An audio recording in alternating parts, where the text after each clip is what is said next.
तर मित्रांनो, मी तुम्हाला सांगू इच्छितो की आजचं शेड्यूल पूर्णपणे बिघडलेलं आहे. आजचं शेड्यूल बिघडल्यामुळं आपण डायरेक्ट मॉर्निंग शेड्यूल पूर्ण स्किप केलेला आहे. आफ्टरनून शेड्यूल सुरू असताना मी नुकतंच वाचन करत बसलेलो होतो अभंगाचा गाथा. मराठीतच असे शब्द लिहिल्या जाऊ शकतात आणि अशी मराठी ही समृद्ध बोलीभाषा आहे. आपल्या मराठीवर आपल्याला अभिमान असला पाहिजे. आपल्या बोलीभाषेवर आपल्याला अभिमान असला पाहिजे.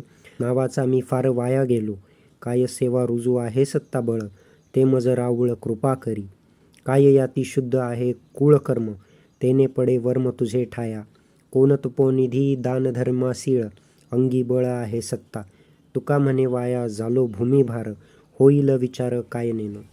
मराठीचं हे वाचन जे आहे ते वाचन केल्यानंतर तुमचा शब्दसंग्रह तर सुधारतो. बोलण्यासाठी संवाद कौशल्य अधिक चांगलं व्हायला मदत मिळते.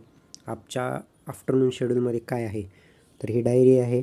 डायरीवरती मी काहीतरी महत्त्वाचं लेखन करणार आहे. हे कालच्या गोष्टी आहेत ज्या मी ॲज अ रायटर म्हणून बनवल्या होत्या. आपल्याला अनेकदा लेखकाला एका थॉटवरती प्रोसेस करायला, पुढच्या थॉटवरती परत जायला पहिल्यापासून सुरुवात करावी लागते.